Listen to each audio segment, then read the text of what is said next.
What's going on, guys? This is Raw Dawg Sports. I am Mike. That is Evo. No one's McLovin because McLovin's never existed because it's a made-up, dumb, stupid fucking name. Guys, what's up? We are going to gamble on a Friday because my man is going to be traveling all the way up to Minnesota to go watch that home game, very first game for your wife. I'm very excited for you guys. I cannot wait to see, what kind of shots you guys get. We're going to be seeing any content coming out of Minnesota when you guys are up there. I mean, the intent, of course, is to get, at least some pictures, hopefully some video and stuff like that. We'll see as it goes along.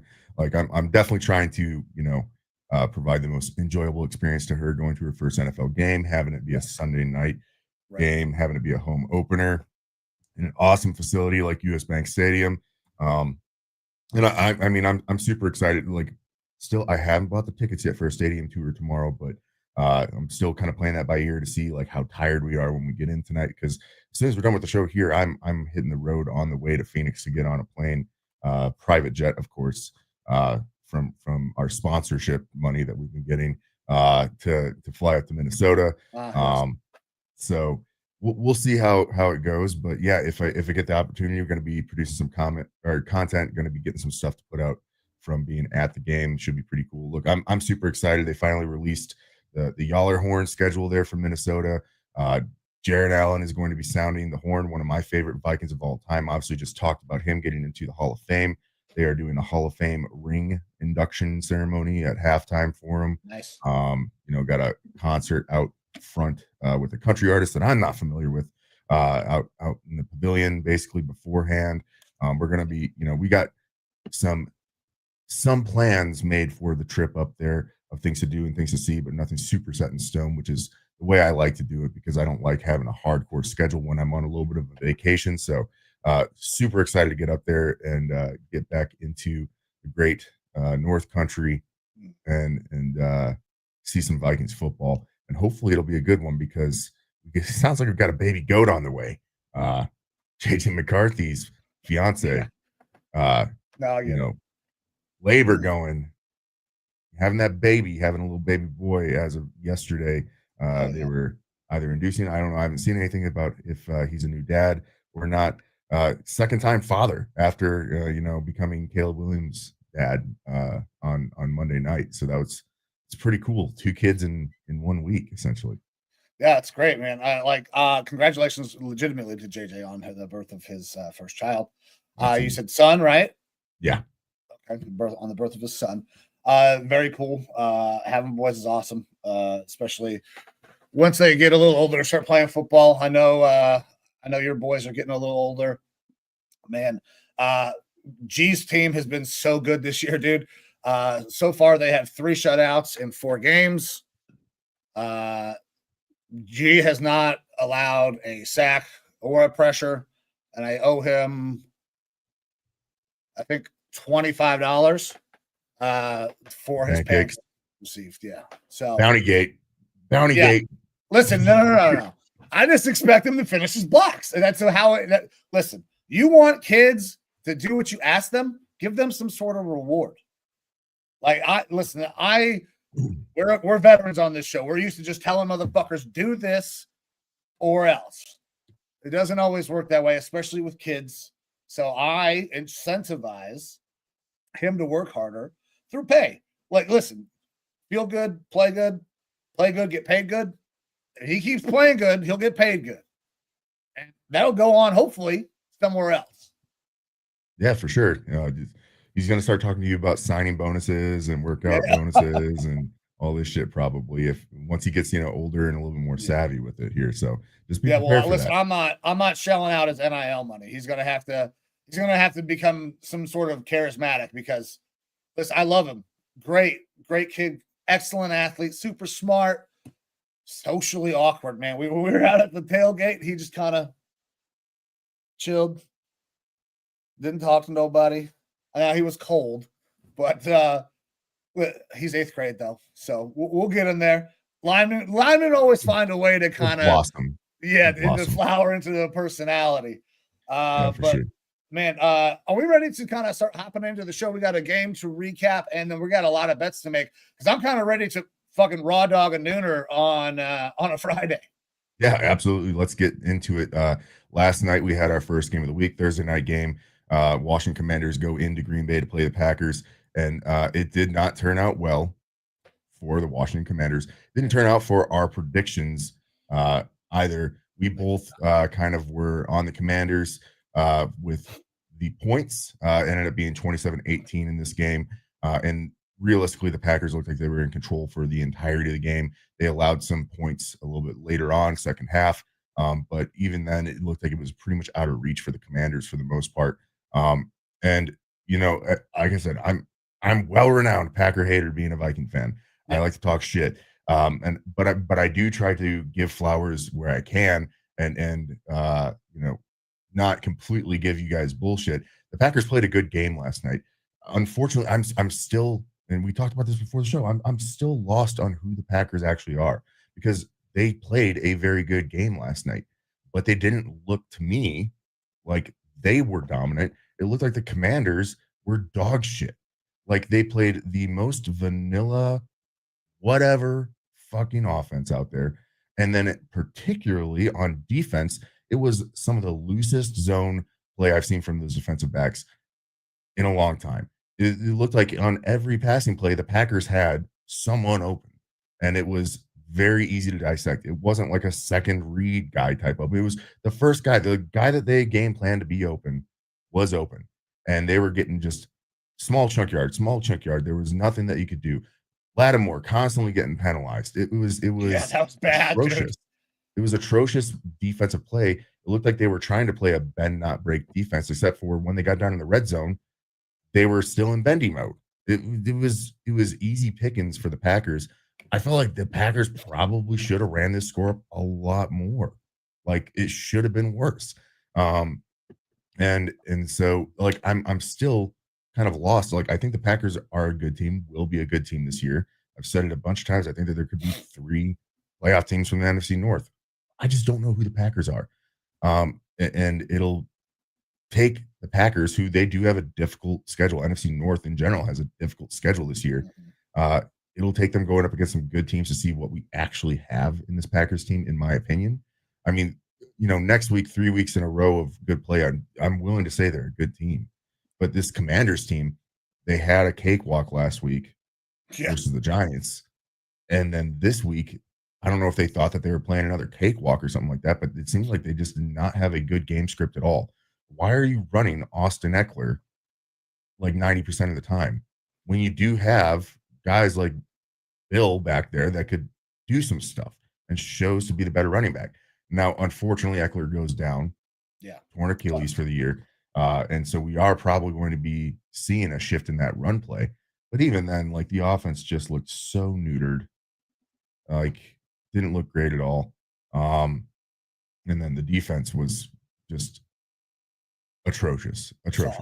Soft. Yeah. So I also am not a huge fan of Jordan Love, but he played a good game last night. He put the ball in some decent spots. Now, obviously, he had some misses.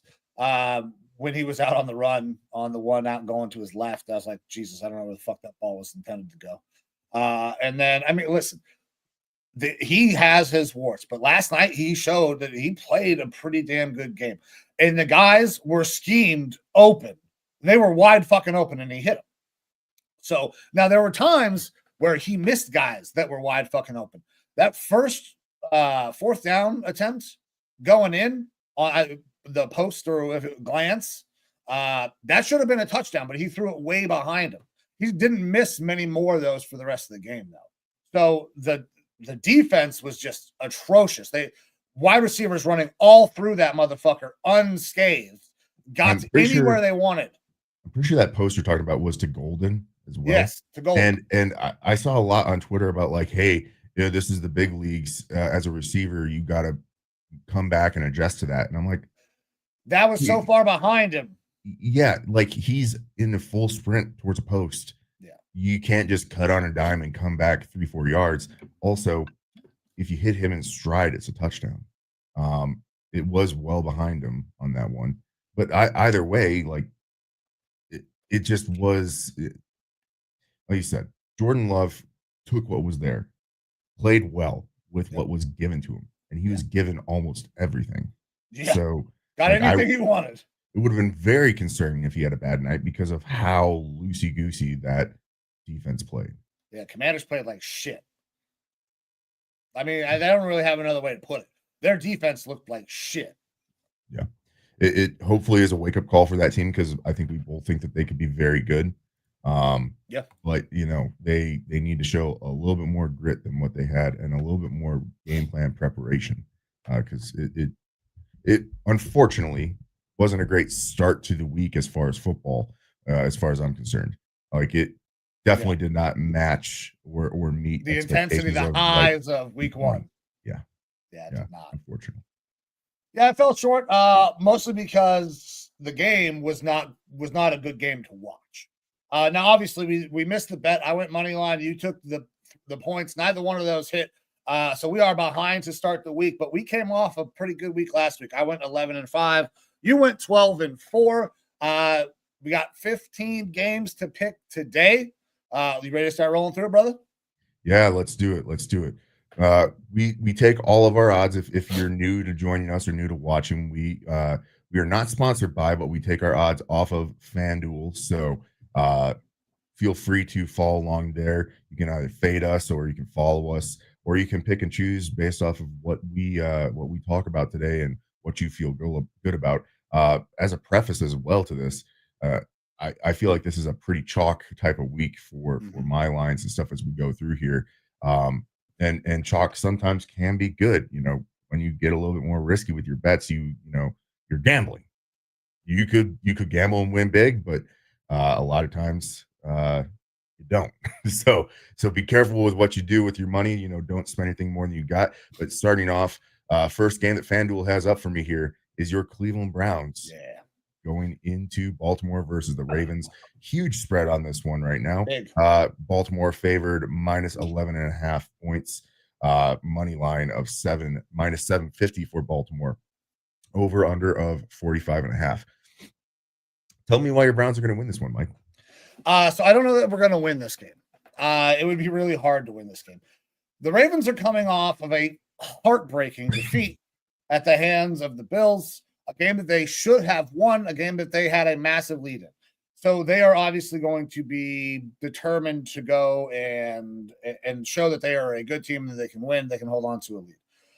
It also happens to be that this is the 30-year anniversary that the Browns moved to Baltimore, and they are doing a celebration of this before this game. Kind of feels like a little bit of a fuck you to the Browns as well. Also, the Browns coming off of a heartbreaking defeat because they fucking should have won. But I don't know that there's enough juice. I think that the Ravens are obviously a more talented team. I think 11.5 is way too much, though, because the Browns defense is spectacular. Now, it is going to be a different beast going up against Derrick Henry and Lamar Jackson than it was going up against, Jamar Chase, T. Higgins, and Joe Burrow. We match up much better against the Bengals than we do against the Ravens. So this is a big, big test. But I think this defense is really good. I mean, we're talking 2 touchdowns at this point. I don't know that at this point in the season, we know enough about the Browns or the Ravens, even though I think that we think that the Ravens are going to be pretty good. to have this kind of spread. I'm taking the Browns plus 11.5. Would I like to see my team upset the Ravens and send them to 0-2? Absolutely. But the money, the smart play in my mind is to go with the Browns plus 11.5.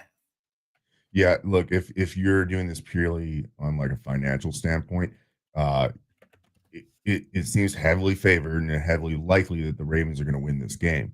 But it is minus 750 odds to take the money line for the Ravens, which is what I'm going to do because it's a safe play. And I'm just not going to bet this one because you would have to put your money Browns plus 11.5 at minus 112 odds to make it really worth putting your money on this game. That being said, like it is a large spread. I hate betting large spreads like that. And you guys should have won last week. Receivers let Joe Flacco down. And it was, a tough time with Schmidt kicking, who's, if I'm not mistaken, still your kicker. Yep. My biggest concern, though, is I believe it was Grant Delpit. Was it that your safety that came out and said tackling Derrick Henry's easy? That was actually a fucking mistake. If that holds true, that ball is about to be worth a lot more fucking money, I think. If he goes out there and just fucking dunks on Derrick Henry, now the likelihood of that happening feels low. I love Grant Delpit, but Derrick Henry's a fucking refrigerator with legs. Yeah. It's spells bad news to me. And I feel like it now puts Derrick Henry in line for like 2 tuds on the ground. He probably will seek Delpit out possibly during some of these runs to see if he can pop him a little bit. And Delpit's a good defensive back, but Derrick Henry's Derrick Henry. So look, like I said, I'm going Baltimore money line in this one. I think that you guys have the possibility if you hit how you did last week, but actually like get the completions, don't get the tipped balls that get intercepted, things like that, and just get the moderate play from your kicker. It could be a lot closer. That being said, I just watched the Baltimore Ravens put up 40 points on the Bills, who have a very good defense as well. And that's not to say your defense isn't good, but the Bills' defense is pretty damn good too. And if you're able to put up 40 on them, I think that they can put up 40 on just about anybody on any given day. It'll just be game script dictated. And I think that they are going to run the ball. So I don't think they're going to put up 40, but I could see them putting up in the 30s, even with a run heavy game script. So I'm taking Baltimore money line. That's just the safe play here if you're trying to add them into a parlay or something like that. All right. Oh man. So shout out to everybody who just kicked in. We just had a nice jump. Everybody who is tuning in now, thank you very much for being here. You can check us out anywhere: Twitter, Facebook, YouTube, also TikTok. So we're trying to get at least 1,000 subscribers over on TikTok so we can go live over on there. So if you guys would not mind, check us out over on TikTok. But like, share, subscribe, tell your friends, all of that shit that we're supposed to say to make sure that you guys keep coming back. But with that, man, are we ready to hop into the next game? Yes, sir. Next one up, we have the LA Rams going into Tennessee versus the Titans. Rams are favored in this one, minus 5.5 points at minus 115 odds. You can get the over and under at 41.5 points in this one. Titans coming off of a loss to Denver, but it was a lot closer than I kind of expected it to be. Is that Denver or is that Titans being a little bit better than we thought? And then the Rams also in a relatively close game versus the Houston Texans last week, but come out with the dub, even though Puka was bleeding from his face. Yeah, so this is another kind of situation where I don't know enough about either one of these teams yet, because the Titans did play better. I mean, Cam Ward played pretty well, despite what his numbers say. His receivers did him no goddamn favors. So this feels like I just have to go with who do I think is better. I'm going with the Rams money line. They're proven commodity at this point where we do not know what the Titans are. Granted, new year, everything changes every new season, but we have seen the talent that is on the Rams be consistent. Matthew Stafford has been consistent. Puka Nacua has been consistent. That defense finds ways to fucking make things happen. So I'm going Rams money line.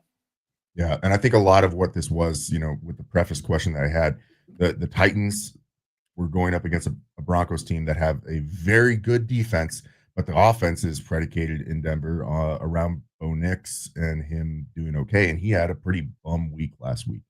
So that kept that game a lot closer. With the Rams versus Houston last week, those are two really good defenses going up against each other. And so that kept things a lot lower scoring. Plus, it was week one. As we move into week two, I feel like the Rams, we do generally know who they are, and they are a very well-coached team, a very decent defense, along with a very decent offense. And I don't expect to see that same sort of characteristic from last week trend further into future weeks. I do like the Rams in this game.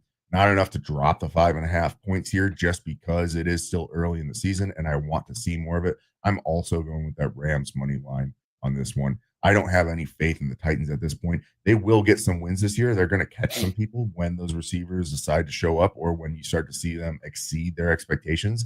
But I don't expect that to happen too often with this Titans team. All right, brother. Let's hit the next one. NFC North matchup here. Chicago Bears going into Detroit versus the Lions. Bears lose a tough one last week. And then the Detroit Lions obviously got smoked by another division rival there in the Packers. Yeah. We've talked a lot about this Lions teams and their issues that they have. And then obviously the Bears, there's a new head coach there, some turmoil potentially around the quarterback position. But they did show me enough last week to know that this Bears team has a little bit of juice to them if they can get a good game script going, if they can get Caleb working a little bit more in rhythm. Can that happen?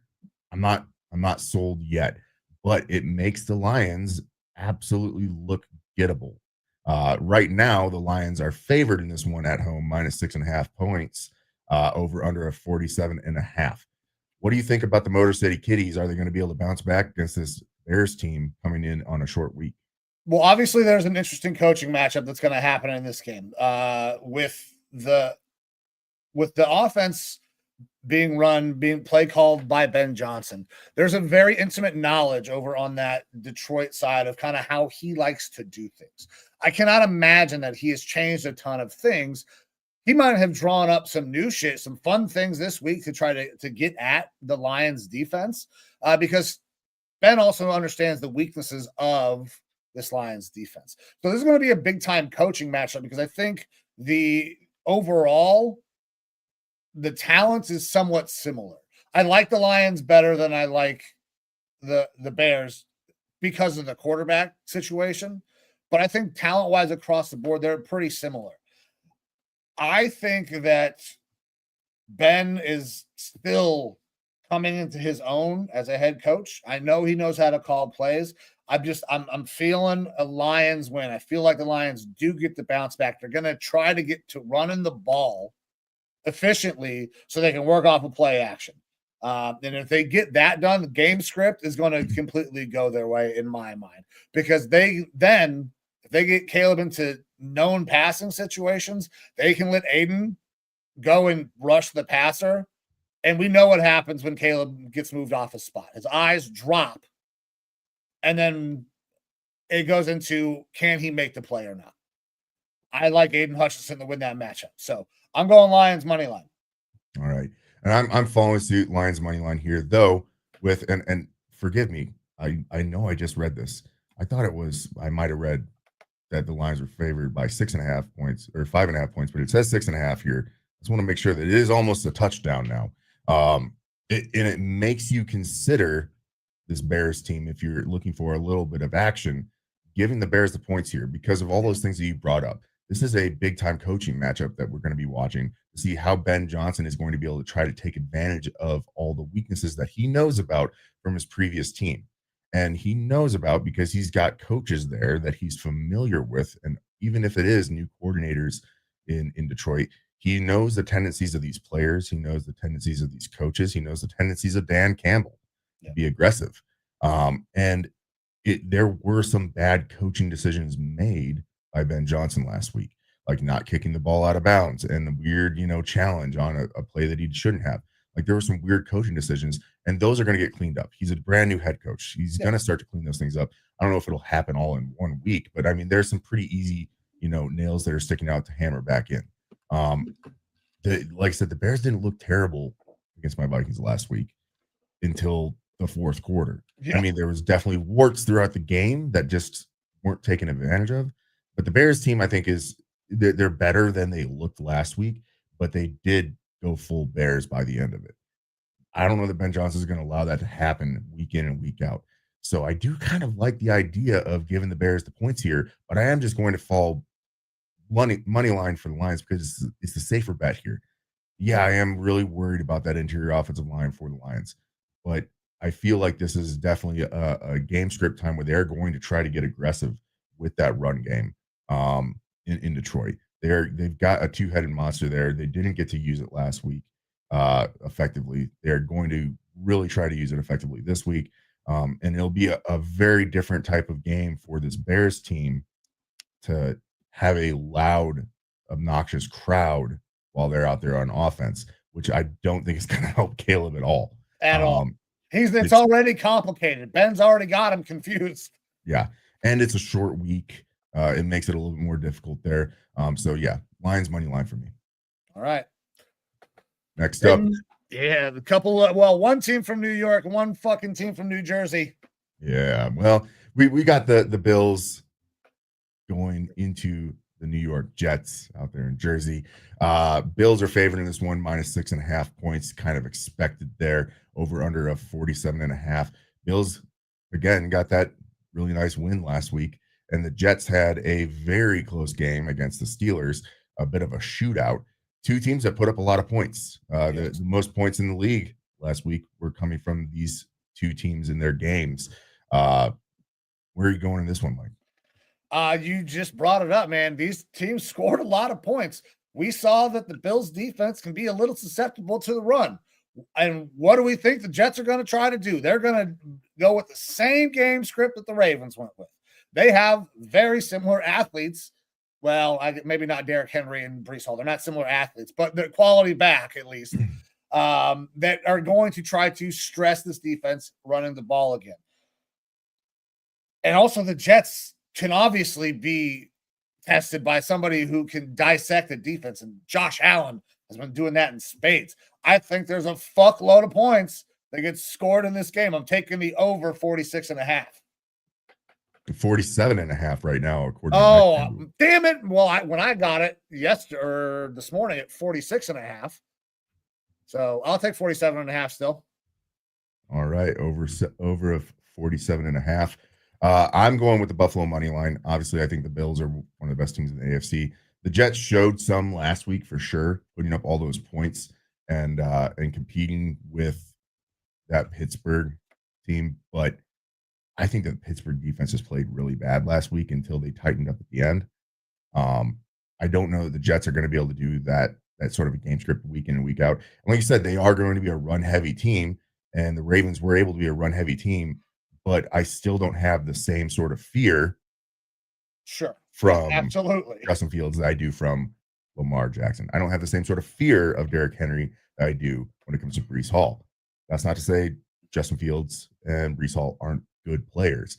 It's just we're talking about Dollar Tree version compared to the Couture version. So I do think that if things get out of hand, that over definitely could hit here.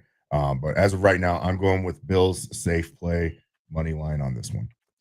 Bills money line. All right, brother. What's next? Giants going out into Dallas. So Giants are going to be running one more week, apparently, with Russell Wilson, and Dallas Cowboys are going to be at home after a relatively close game there, a hard-fought one versus the Eagles, where if CeeDee Lamb caught a couple more balls, it'd be a very different situation here in week 2. Cowboys are favored in this one, -4.5, over under of 44.5. My analysis for this is pretty simple. The Giants are mega ass, and the Cowboys were not as bad as I thought they would be. Their offense, especially with Javonte Williams, looked like it might be able to be pretty good, because if he is competent and gives them a running game, they have a lot of weapons. So it's Cowboys money line, because I don't want to drop the points. I'm not getting – nope, I'm just playing this one safe because it's a division opponent. Cowboys at home, money line. All right. I don't know if I want to go mega ass with the Giants. I do think the Giants still have a good defense, and hopefully Dexter Lawrence doesn't go out there and spit towards Dak Prescott, because that'll definitely increase that interior pressure that you'll see from that Giants defense. That being said, Dallas did show us a lot last week. They showed Javonte Williams is going to bring a big piece to that run game. The offensive line overall played pretty well. They didn't get George Pickens mixed in, but once they start to do that, that's going to make the passing game even that much more lethal. And CeeDee Lamb isn't going to be dropping these balls like he did. I mean, he immediately got out there, got on the jugs machine. You know that he was practicing heavy focus on making sure that he doesn't drop any of these balls this coming week. I still think that the Dallas defense is very susceptible. I believe Deron Bland is going to be out with a foot injury.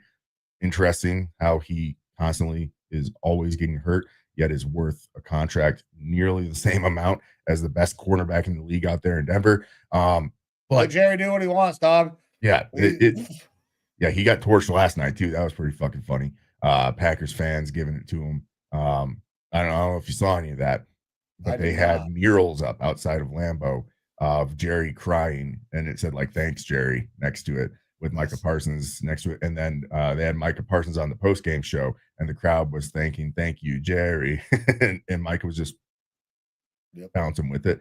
Yeah, it was pretty interesting. Either way, like, I'm not sold on this Dallas defense, but I'm really not sold with Russell Wilson at quarterback for this Giants offense. I've said it before. I said it on the show. I think Jackson Dart should sit, except for right now, I'm not so sure that Russell Wilson should be starting. So that's the biggest thing. I think if they were playing Jameis or Jackson Dart in this game, I would be considering taking the points. That being said, I don't think that this game is going to be within 3 points. I don't think it's going to be within 7 points. I think that Cowboys win by at least a touchdown in this one. I'm dropping the points here for Dallas. Dallas minus the 4.5 points, because I think that this could be a real ass whooping and that final catalyst to getting Russ out of that starting spot.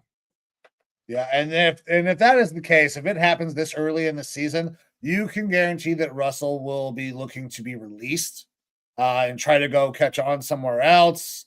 I don't know if it's going to happen. I think Russ might be calling it a career here pretty soon, unless he's going to go be a backup, unless he's willing to go be a backup. Is DeVito, is he on a practice squad with the Giants still? I'm not sure. I know he was released, and hopefully he's there on that practice squad, but I'm not positive. But that's the thing, is it makes sense. Like, you aren't paying Russ a lot. You can probably just release him, let him go do something else. So that way he's not like a weird, awkward dude in the locker room, because he just is going to be regardless. And then get the fucking vibes back with DeVito. Yeah. You got that group back and you're good to go. Yeah, absolutely. All right. Next up, San Francisco going into New Orleans versus the Saints. Spencer Rattler had himself a decent little game last week, but it was nothing super special.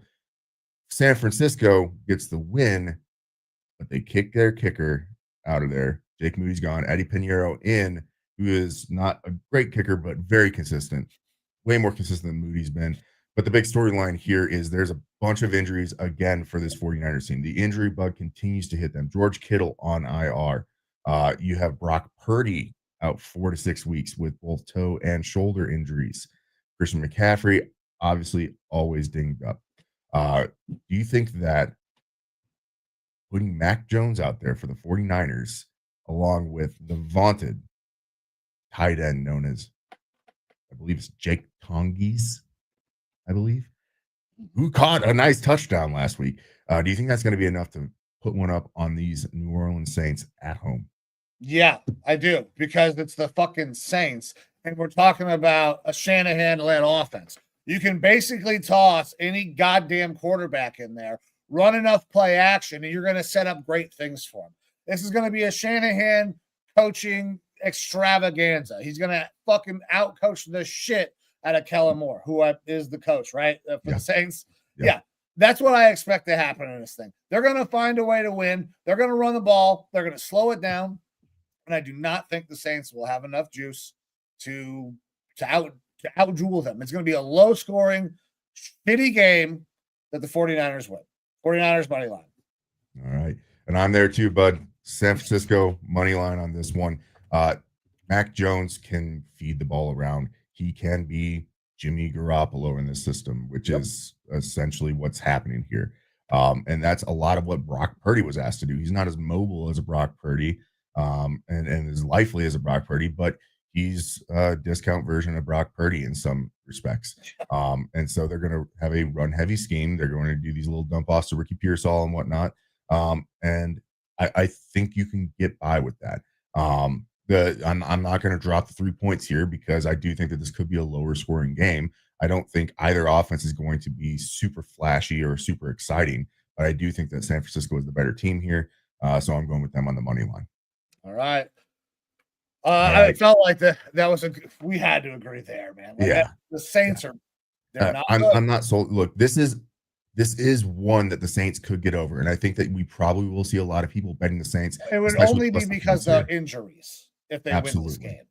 It's a feel pick for if you think that Mac Jones can't handle that moment. And that's definitely possible. He's not going to have enough moments. Shanahan's going to take the moments out of his fucking hands anyways. That would be the hope. That would be the hope.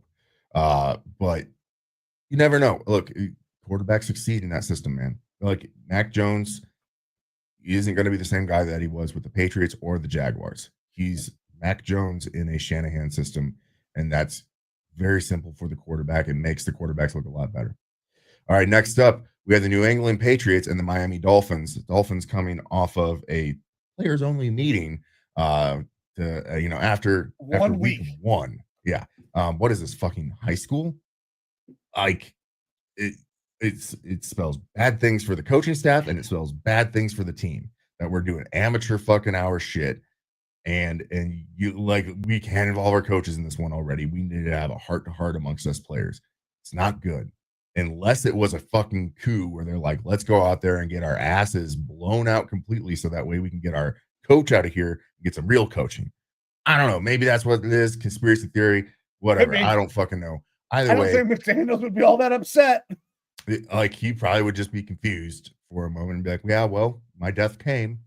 Death was coming and it came. I don't know. And it'll be really fun to watch McDaniels back with this 49ers team by next year. See what he can do on this offense.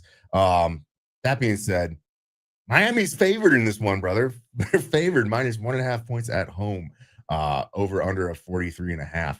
And I have to assume that we're both going the same way here. Okay, so many times this has happened to us.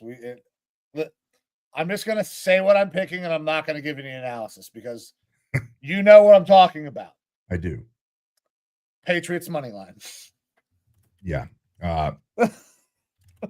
Patriots money line as well, because look, I think got it. You know, just say the things that I'm thinking, because if I talk, I'm going to say the wrong thing. Yeah. Patriots plus the points here is -106. That's safer. But I both think that we think the Patriots are just going to win this one outright, and you can get that at +110 odds. Like, there's definitely a route to go for a safer bet here, and we'll talk about that later. Blitz has got one for you. Probably a little bit safer, but we both think that the Patriots are going to win this one. They've got their issues. The Patriots showed some of their issues last week, but they're a well-coached team. Vrabel's a good coach. They've got some grit about them, and Vrabel's going to use that loss last week to fire these fucking boys up, and he's not having to have player-only meetings. So yeah, 1 week into the season.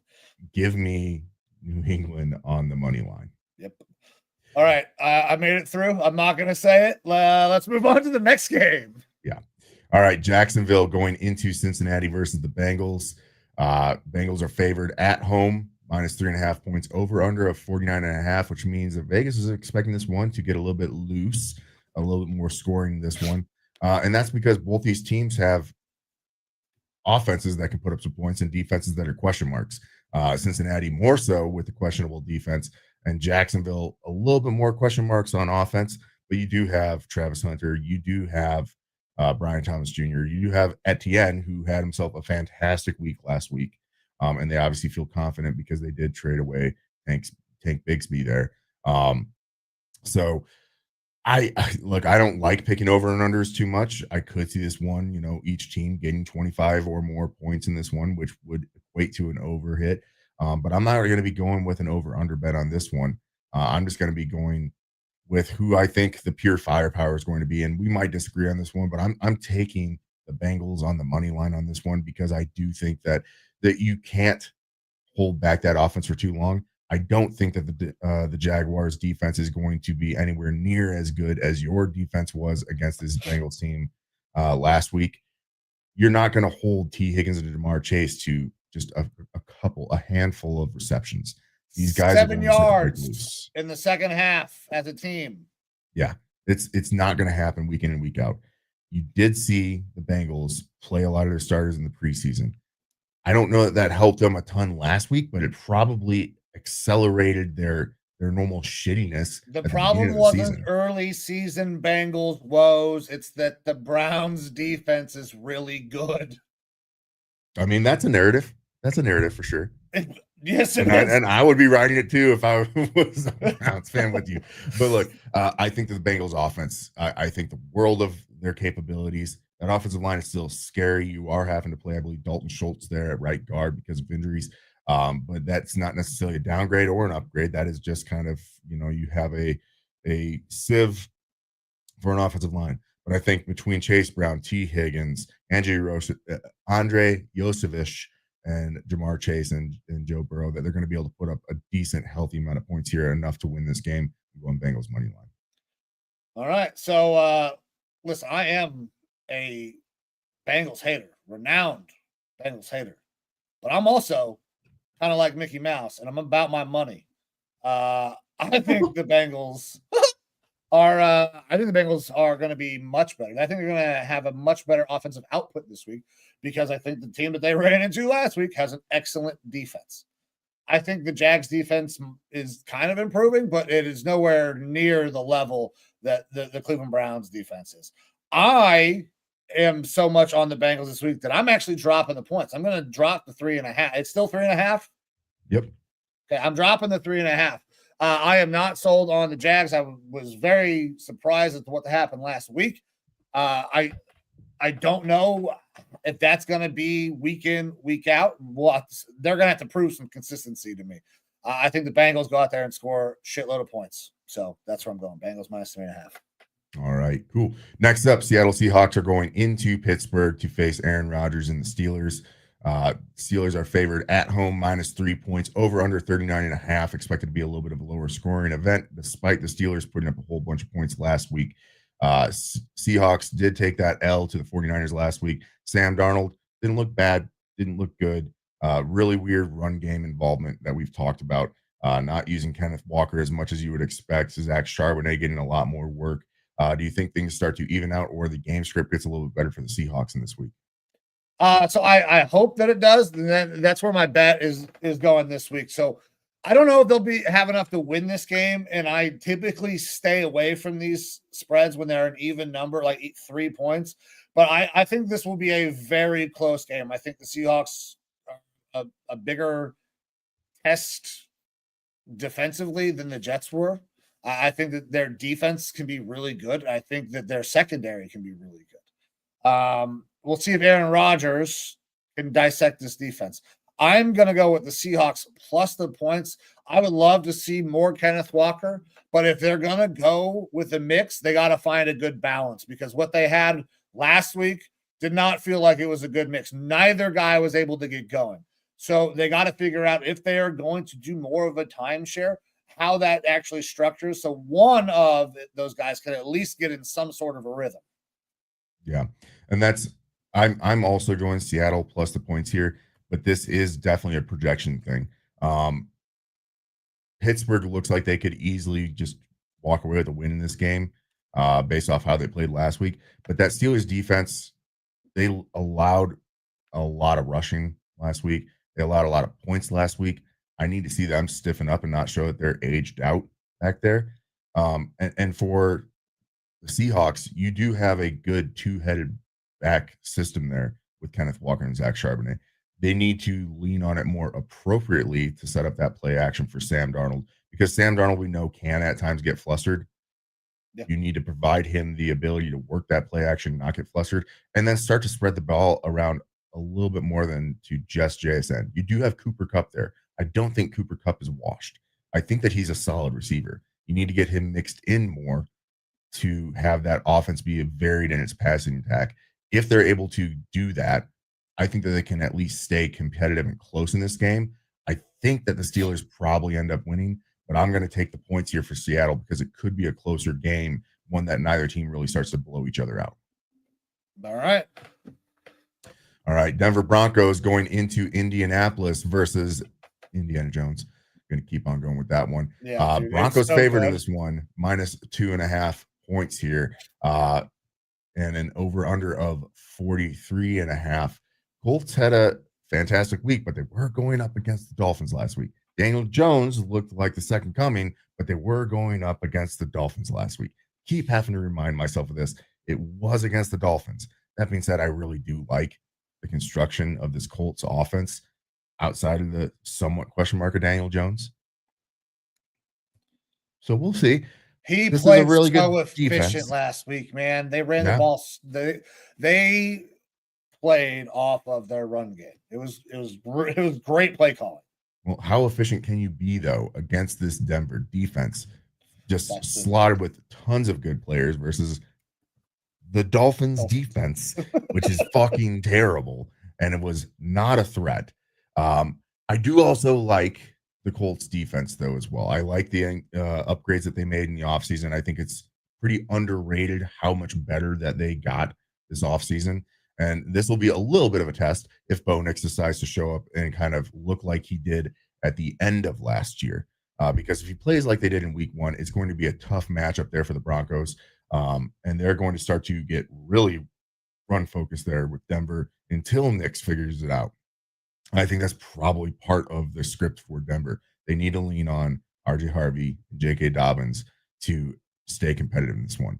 But at minus 2.5 for the Broncos as the spread here, where are you going, Mike? Yeah, so I don't like dropping the points here. I do think that the Broncos are a better team overall. I think that the Colts can keep this thing close. I think that the run game, and if they can get into their running game and get some play action going, that they can keep it like super close. This could be like one of those shocking. I could even see them making the upset here.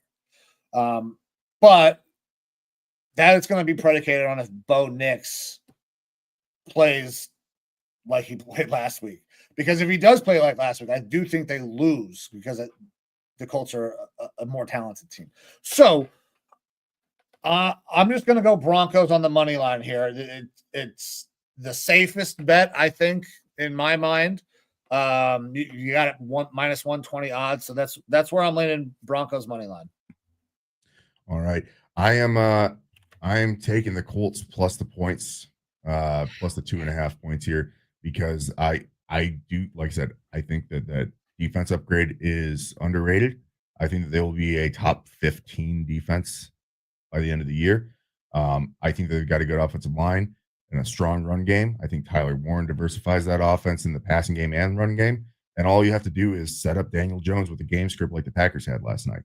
Give him easy stuff. Give him easy completions. And let the rest of your talented offensive pieces kind of work on this defense. It could be a lower scoring one because that Denver defense is so good. But they showed some weaknesses against the Titans. Cam Ward, if he had better receivers, that game would have been a lot closer or a possible Titans fucking win. That scares me a little bit, despite knowing how good that Denver defense is. So I'm going to say that this is one that I think that the Colts could win. Because of that, I'm going to hedge it a little bit. I'm going to take the points for the Colts. God, I went back and forth so much. I wanted to do the Colts plus the points, but I was like, no, I feel like the Broncos are just going to win this thing. All right. I'm not changing. I'm not flipping, but it's all good. It's all good. I think that you have I think that's a great bet. There's definitely a safeness to that Denver money line, though, that I absolutely agree with. All right, next up, Carolina Panthers going into Arizona versus the Cardinals. Cardinals are favored minus 6.5 points over under of 44.5. Cardinals didn't impress me last week, but they didn't unimpress me necessarily. They just kind of played a weird game versus the Saints that I feel like they should have probably done a lot better of a job. Good news for them, though, they're going up against the fucking Panthers. So I guarantee the Cardinals are going to troll this Panthers team by putting up fucking all sorts of little mini games on all their fucking big screens in the stadium to try to distract Bryce Young as much as possible, because this Panthers team looked like asshole last week. You had receivers and Ted McMillan doing things despite kind of piss poor throws from Bryce Young. And that's got to explain the 6.5 point spread here. I'm going to keep this one easy. Arizona money line for me, because I think that they're the better team. I think that they get the win at home. I don't have any confidence in this Panthers team right now, not enough to even work the spread at all for either of these teams, because I want to see the Cardinals show a little bit more life than they had last week. Hopefully Kyler isn't shitting his pants prior to the game. I don't have a lot to add to this analysis because I feel almost identical. The Cardinals are a better team. Bryce Young looked like Bryce Young from the beginning of last year. That was awful. I don't know if that's going to change. He cannot be consistent. So Cardinals money line. All righty. Next up, we have a fun one. Super Bowl rematch. Philadelphia Eagles going into Kansas City versus the Chiefs. Chiefs going to be down their top 2 wide receivers now after the injury to Xavier Worthy with, I believe it was a dislocated shoulder. And Philadelphia Eagles will be getting Jalen Carter back because that 1-game suspension that he earned and the $50-something thousand fine, they're applying that suspension to week 1 since he didn't play, which was an interesting choice, I believe. That being said, Eagles are favored only by 1.5 points here in this one, over under a 46.5. Eagles did get the win last week versus the Cowboys, but it was a very close game. Chiefs got the dick from the Chargers in Sao Paulo on Friday, so they've had a long weekend. Both these teams well rested coming into this game and very prepared. But it should be an interesting one because this is a Super Bowl rematch where the Eagles got the dub last year. Where are you going, Mike? Yeah, so the Eagles lost a lot on defense, and we talked about that in the last week and how much that would possibly affect them. But the Chiefs continue to lose offensive pieces, and we have seen what happens when the entire focus of that offense is basically predicated on making sure Travis Kelce can't get open. They become incredibly stagnant. And I think that is what is going to be the case again this week. The injuries, I think, are what are holding this Chiefs offense back. I would love to see Jalen Royals out there, but it's not there yet. So I'm going Eagles money line, even though they don't have the great defense that they've had before. Saquon Barkley is still a fucking dog, and I expect their offense to go out there and run the ball. Yeah, and I have a little story for you, completely unrelated to this, but it's just it's making me laugh in the moment. I feel like Philly here is the easy bet. I'm dropping the 1.5 points though for Philadelphia. You said you were going money line? I'm going money line. Yeah, right. Yeah, I'm dropping the points for Philadelphia. Look, I don't have faith in the Chiefs right now. I think that Philadelphia showed the Chiefs last year showed some weaknesses throughout the entire year, right? We didn't think that they were like they're a competitive team. They're a good team, well coached, one of the best quarterbacks in the league, but they're gettable. And they showed that they're gettable the entire season. Just not a lot of people got them. And then you got in the playoffs, and the Eagles really embarrassed them and showed these guys fucking bleed. And now the rest of the league is like, yeah, they do bleed. We can get them, right? And then they got bled out last week in Sao Paulo, in the favela. I think that they're still bleeding, man, because they're losing those offensive weapons. They don't have explosiveness. They don't have anything that really excites me right now until my boy Royals gets out there. They don't have anything that excites me on this offense that I think can keep up with Philly. And Philly's getting Jalen Carter back. He's going to have a chip on his shoulder. He's going to wreck the inside of that offensive line. I think the Philly beats him by at least a touchdown. Like at least a touchdown. Okay. That's a big number. But you brought up the Jalen Carter thing. I think he only got it was reverted to that game that he missed. because we saw the video of Dak spitting in that direction. Without that video, I think he gets another game probably. Yeah. All right. My sidebar story is because we are both veterans, we're both used to buffers to buff the floor, right? Have you ever seen one of those runaway buffers that's just fucking spinning on its own and taking shit out? Just got sent a video from our airfield. We have a new concrete pad being put in next to our hangar where a certain agency is putting in a hangar to put in aircraft. Oh, okay. And they're buffing the concrete. One of those buffers is fucking running wild. And you just see like 3 Mexican dudes fucking sitting there watching the thing just let it fucking go. I love it. Like, it looks like one of the guys is bent over laughing his ass off over there. The other 2 are like walking around and trying to corral it on fresh concrete.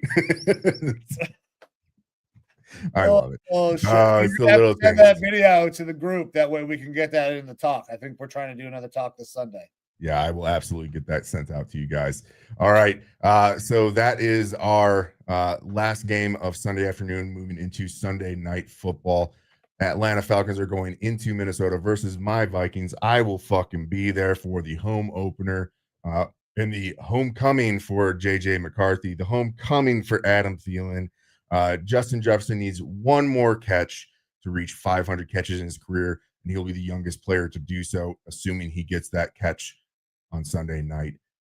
We currently have the Vikings favored -3.5 in this one, and an over-under of 44.5. Falcons last week played a good game versus the Bucs. They kept it close. They had a chance to tie it up at the end with Younghoe Koo, but they didn't get it done. This is a rematch between JJ McCarthy and Michael Penix of the national championship game a couple years ago, where JJ McCarthy got the best of him. But like I brought up earlier in the show, JJ McCarthy is about to be a dad, bringing new dad energy into this game. Now, JJ did not look good through the first couple quarters, but I don't think that's going to happen week in and week out. I think that was probably close to his floor and that he's going to only get better. But I'm not going to lie, the Falcons do scare me a little bit. I do think that they got a good offense. They got a good passing game. They got a really good fucking running back. I don't know the status of Drake London right now. I know he was questionable going into this game based off an injury from last week, and that'll be a big deal if he's not playing in this one. But Penix, he's got a hell of an arm. He's got a cannon. He can be accurate until he starts to move off his spot. Once you move him off his spot, he becomes inaccurate. And that's the thing, is that Caleb Williams last week got moved off his spot a lot. Part of that was him, because he's got happy feet. But a part of it was that Brian Flores-led defense was going to bring the pressure and move him off his spot. So if Penix is able to be accurate on the move outside of the pocket off of his spot, then we got a game. But I'm not banking on that happening. I'm taking my Vikings to win this one. I got to. Where are you going, Mike? Are you going Vikings money line, or are you dropping points? Vikings money line. I just want the dub. I want a win at home for my wife's first professional football game. I want the vibes. I'm not going to get greedy and drop the points. So I'm hoping for a win for you as well, because I'm also going Vikings money line for a couple of different reasons.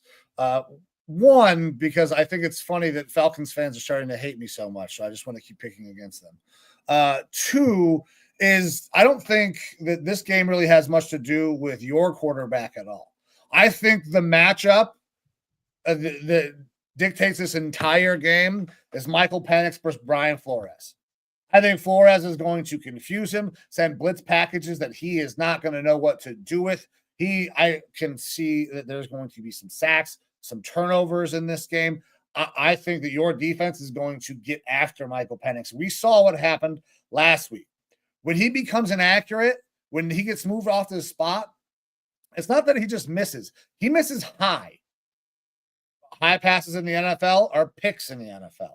So I think you guys are in a very nice position to win this game. I am on the Vikings money line as well.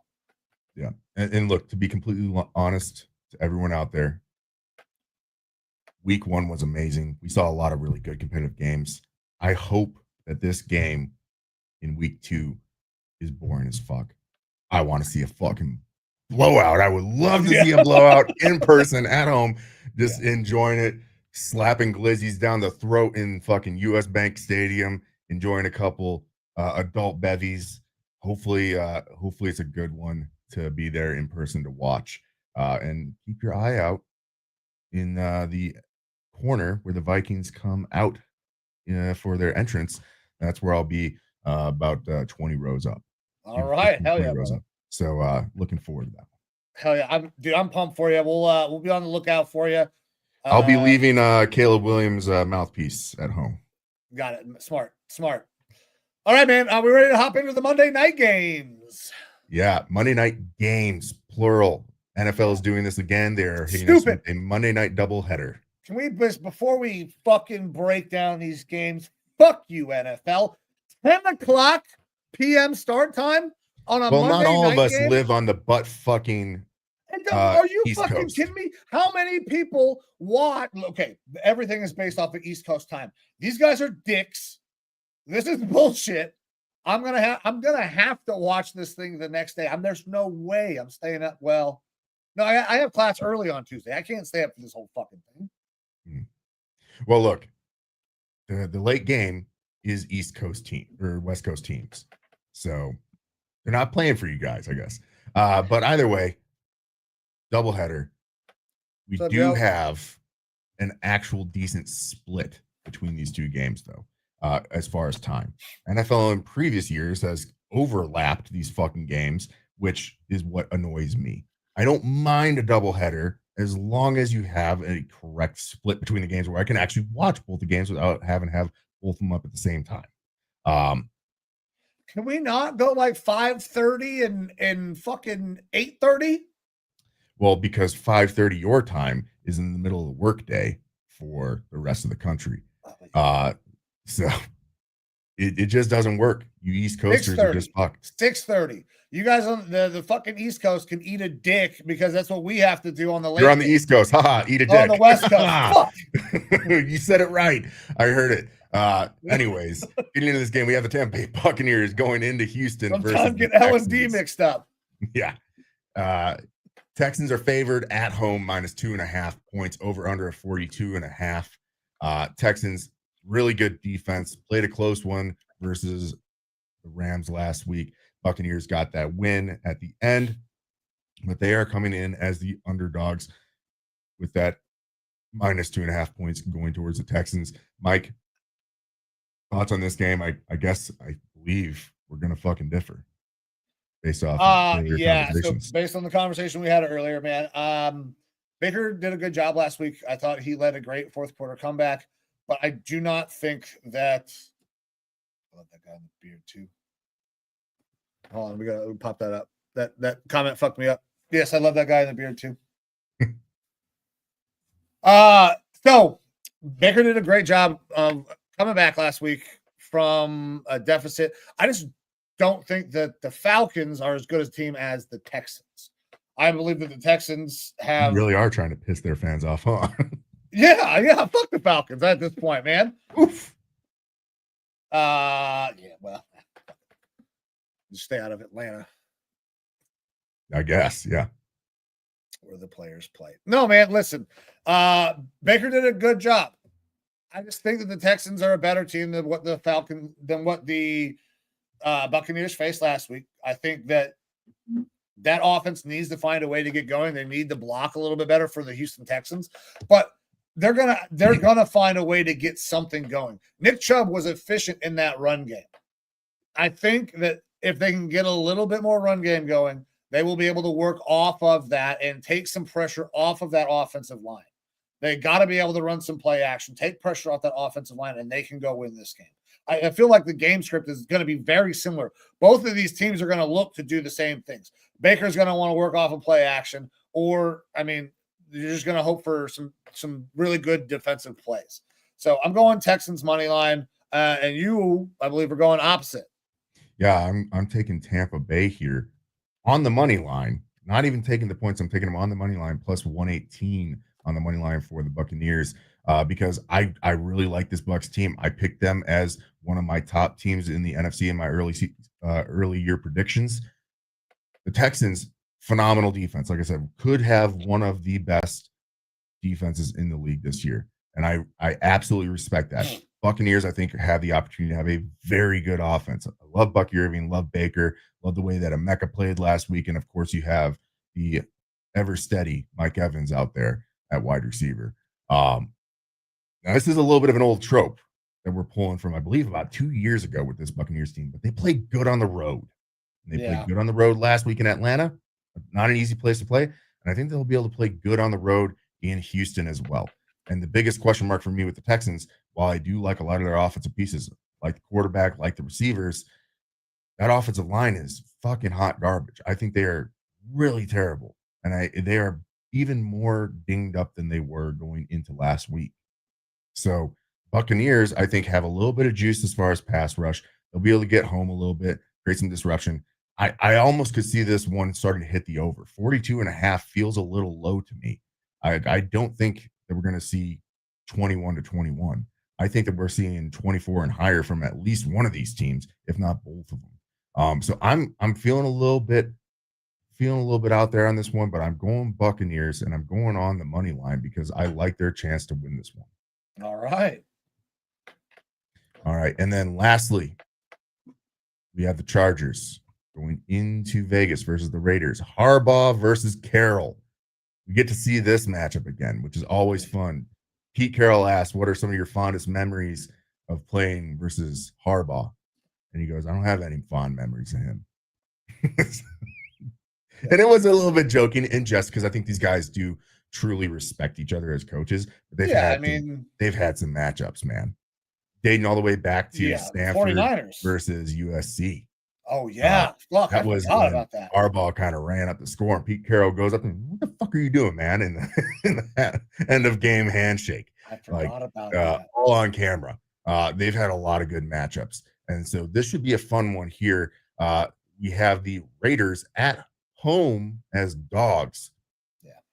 Chargers minus 3 points in this one, over under 46.5. Where are you going, Mike? Chargers are a really good team, man, and I think that they're getting better. We wanted to have a part of this game in a big ass bet that we got coming up here in a second. I think that the Chargers have a really nice formula for what they want to do on offense at this point. Now they don't have a ton of firepower, but you know what? Quentin Johnston caught the fucking ball last week. Surprising as hell. Old bricky hands over here. Yeah, caught the fucking ball. Passes.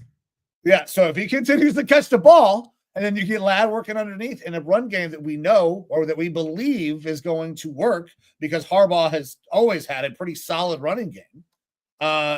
They're an incredibly solid team. Don't disrespect my boy Keenan Allen. Keenan Allen out there too. Oh, yeah, man. Keenan looked good too. So the Raiders, they're drastically improved. They're a better team, but they're not, I think, yet at the level where they're going to be competing. I think that there's going to be potentially 3 teams that come out of the AFC West as well.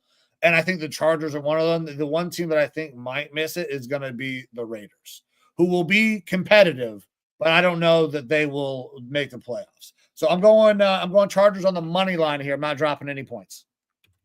All right. And I am doing the same thing, man.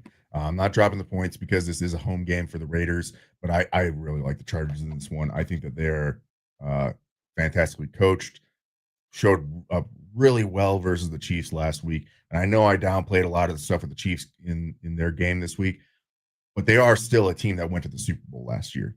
And while Vegas is much improved, I don't like that secondary. I think that we're going to be able to see Herbert do some good things against that secondary. You saw good pass rushers last week not be able to take down Justin Herbert, and Herbert was able to get loose around the end, get some rushing yards. I think we're going to be able to see another, like, you don't know what the Chargers are going to bring into the game anymore as far as an offensive game plan, because they said, hey, everyone says we're a running team. Well, this week we're going to pass and we're going to fucking stunt on you hoes. And they fucking did it last week versus the fucking versus the Chiefs. They have the opportunity to go into this game and say, pick your poison. We're going to beat you however we want to. I think that they can do that. The Chargers still have one of the better defenses in the league as well. It's going to be a tough matchup for the Raiders. this isn't the Patriots that you're playing like in week 1. So it'll be a tough one for him, taking Chargers money line. All right. That makes a lot of sense to me, brother. All right. That is all of the individual games we got. We will make sure that we get those pushed out to you guys on all the socials. That way you can see what we are rocking with this week. You can bet along with us. You can fade us. But we got one more bet to go over. We got Blitz's big ass bet to go over. The Triple B bet. Yes, sir. And Blitz owes you one. Wasn't a good bet last week. Yeah, it was he tough. thinks that he's going to be to help you ride his red rocket all the way to the moon this week with Blitz's big bet. We have the Patriots plus 1.5 here for minus 106 odds. A little bit safer there. Mike Evans getting 60 plus receiving yards, minus 158, and Dallas dropping the 4.5 points versus the Giants, minus 120. That gives you a plus 481 odds for this week. We were looking at getting a Ladd McConkey bet in there instead of the Mike Evans one for receiving yardage. But FanDuel didn't want to have it up and available for us yet. We want to make sure that we get a bet out to you from our boy Blitz here for his best big bet of the week. Yeah, I mean, listen, we were both on Patriots in the money line. Blitz played a little safer, decided to take the 1.5. Mike Evans, steady Eddie. We know, like, it's almost there's a streak going right now for this, I believe, right? 60 yards plus for Mike Evans. Mike Evans, I believe it's a 50-yard streak that he has going for him right now. Same with Ladd McConkey. Him and McConkey both have 50-yard receiving yard streaks going into the double digits of games, I believe. Okay, and then we feel good about Dallas taking on a very bad Giants team led by Russell Wilson. Yep, absolutely. So, Blitz, I mean, I love it. I love what we got going here. Yep, and then just real quick to throw this up here before we get done. This is our Mike and I's picks for the week, so you guys can kind of track if you want to take a screen cap of this in case you want to bet any of these. This is what we are going to be going with for our picks this week. You can follow us obviously on the socials; it'll be out there as well. Yep. So all of this is going to get posted to our Facebook, Twitter. We'll find a way to get this over on the TikTok as well. Probably just cut a little clip out right here. Producer Amber, I'd love if that could happen. Love you, baby. But I think that's it, brother. We got any more bets? You got any more any side bets you want to toss in there for the people? No, man. I gotta go get the last little bit of packing done, get a quick shower, and head up to Phoenix to the airport to get on my fucking private jet up to Minneapolis. Oh yeah, for sure. All that Ryan Clark and Diana Rossini money is finally coming in, and we're just rolling in it. Absolutely. It pays to have great sponsors like Dairy Queen and Dude Wipes and Jerry Jones. That oil money. Hell yeah. Love Hell yeah. Brother, I appreciate you, and to everybody who tuned in today, we thank you very much. Time is the most valuable thing that you have. So anytime you give some of it to us, we are forever grateful. We're going to be back on Tuesday for a recap of all of the games. Evo, I hope you have a great time. But before you get out of here and head on up to Minnesota, give the people one last word. School to the great North Country. I'll see you very soon. All right, guys, we appreciate you. We love you. Hey, be good to one another out there. It is a crazy world that we live in. Be kind. Just talk and be kind to one another. With that, we are going to get the fuck out of here. I am Mike. That is Evo. This is Raw Dawg Sports. We'll see you Tuesday. See you.